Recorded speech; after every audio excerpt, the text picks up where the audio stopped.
নমস্কার, স্মৃতিচিত্রের একটি ব্লগে আপনাদের সবাইকে স্বাগত। আশা করছি আপনারা সবাই ভালোই আছেন।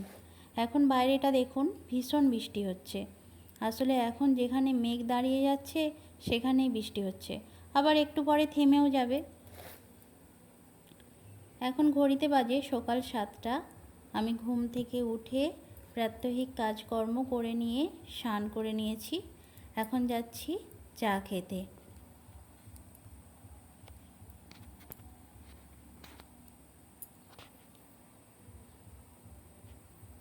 এই যে সামনে একটি দুধ কমপ্লেক্সের বাটি দেখতে পাচ্ছেন, এটা হচ্ছে শ্যামমোড়। আর পাশেই যে আছে একটি গ্লাসে চা আর মুড়ি, ওটা হচ্ছে ওর বাবার। আমরা সকালে সবাই লাল চাই খাই। মায়ের খাওয়া হয়ে গেছে, আমরা খেতে বসেছি। এই খাওয়াটা যে কেন আছে জানি না, না খাওয়া থাকলে যে সব থেকে খুশি হতো সে হলো সাম্য। ওই যে খেতে হচ্ছে ওর ওটাই বিরক্ত, না খেতে হলে ওর সেটাই সব থেকে খুশি। এর থেকে বোধহয় বড় কাজ ওর জন্য আর কিছু হয় না। যখন খুব খিদে পেয়ে যায় তখন কাঁদবে, তাও বলবে না যে খাবো। চলুন এবার রান্নাঘরে যাই।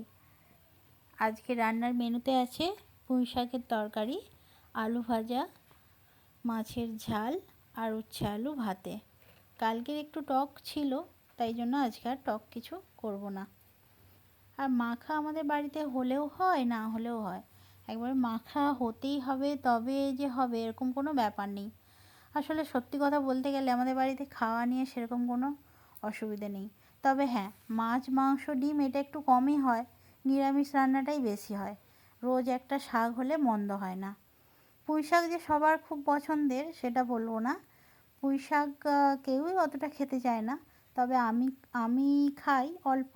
আর আমার শাশুড়ি মা ভীষণ ভালোবাসেন, বলতে পারেন শাশুড়ি মার জন্যেই আজকে এই পুঁই শাকের তরকারিটা রান্না। হলে যে একেবারে কেউ খাবে না তা ঠিক নয়, হলে সবাই খাবে অল্প অল্প।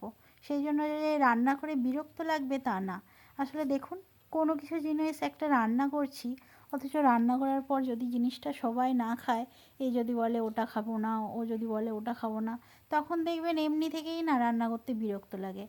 কি রান্না করব না করব রোজের ভেবে খুঁজে পায় না। কিন্তু আমাদের বাড়িতে না সেটা নেই।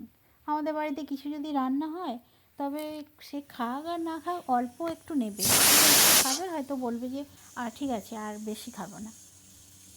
যাই হোক, আপনাদের সাথে গল্প করতে করতে আমার তরকারিটা হয়েই গেছে।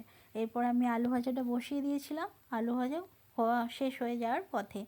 এই যে খোলা শুদ্ধ আলুগুলো দেখছেন, এগুলো আসলে এই যে ছোট ছোট খোলা শুদ্ধ আলু, এগুলোও খুব প্রিয় জিনিস আমার শাশুড়ি মায়ের।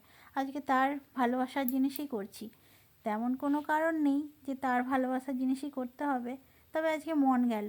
সব দিন তো সবার মনের মতো জিনিস হয় না, আজকে না হয় তার মতোই একটু হোক।